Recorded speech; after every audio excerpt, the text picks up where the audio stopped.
dread, a word used to describe the anticipation of fear, perfectly portrays Scott's third game in his popular franchise, Five Nights at Freddy's.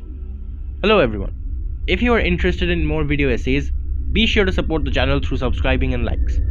I have also done 2 other FNaF video essays on the preceding 2 games, which you can check out through the playlist link in the description below. With that out of the way, let's jump in to the chaos that is FNaF 3. Released on the 2nd of March 2015, Scott planned to end the FNaF series with its third installment. The second game had built a lot of hype for the supposed final game of the FNaF story. Thus, people's expectations were quite high, especially after the trailer dropped. However, upon launch, it was met with mixed reception. Some players were quite happy with the game. Meanwhile, others were very let down by the final product. But after 7 years, is the game truly as mid as people thought? So, first up, we have the Ambience. This game is just as good as the first when it comes to ambience and build-up. Some people may not like the overuse of the color green, but I honestly don't mind it. The setting of the third game, that being Fazbear's Frights, is done pretty well. The cameras are obscured with glitches as the phone dude explains it's all old tech, which helps boost the fear of the unknown. The atmosphere uses the colors dark green and yellow to separate itself from the previous 2 games, where the setting of FNaF 1 and 2, though different, were similar in many subtle aspects.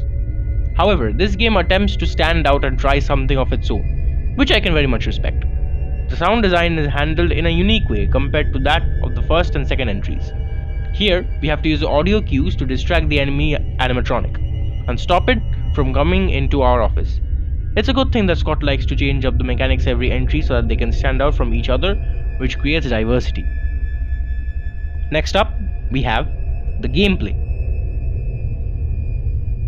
The gameplay is solid. Here, you must check the cameras and vents for animatronics so that they can be lured away to a different part of the building with an audio cue, or they can be sealed in a vent so that they cannot reach your office to attack you. The interesting thing about this entry is that only one animatronic can actually kill you, that being the purple dude himself in the form of Springtrap, whose design is chef's kiss. There's a reason why so many people want him in the game series Dead by Daylight. His design makes it seem as if it's a rusty old haunted animatronic, but sometimes the game shows you that there are eyeballs popping out through the mask, and that there's a human skull in there, which increases the unnerving nature of this character tenfold. Plus in FNaF 1, it was mentioned that you would be able to see the eyeballs when you were stuffed in a suit. That's creepy.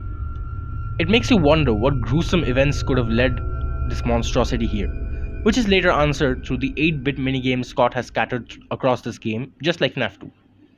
His jump scare, however, is not so good. That's kind of where FNaF 3 falters at. It has really good anticipation and ambience, but the payoff can often fail to live up to the expectations set by said build-up. With that being said, remember that I mentioned that only one animatronic can kill you? Yes, the other animatronics are referred to as the phantoms, as in they are not real and are just in imaginations of our point of view character, as they cannot kill you. It has been theorized that these hallucinations occur due to sound illusion discs being present in the building that bring out a person's fear. They can jump scare you at any time without you expecting it, which can catch you off guard. This helps to keep the game interesting rather than being a boring mess where you just play audio cues to distract Mr. Afton. Last but not least, we have the lore. Just like in FNaF 2, Scott gives us said lore through 8-bit minigames. However, they are better utilized here, as they paint a clearer story which makes sense both on a surface level and on an in-depth connected series level. This game has 2 endings, good and bad. FNaF 3 was the first game in the franchise to have multiple endings, and Scott continued this trend through Sister Location, Pizzeria Simulator, UCN, Help Wanted, and even Security Breach. I like that it has multiple endings as it gives some replayability as you try to figure out how to get the other ending, which also encourages fans to come together to solve the mysteries of the franchise, which keeps the fandom and the game series alive. Overall, FNaF 3 is a pretty good game. Yes, it has many flaws, many of which I could not even cover today, such as the jump scares often not delivering on the build up and atmospheric tension. But if you go into this game without sky high expectations like in 2015, you'll find it to be quite a thrilling experience. Thank you for watching.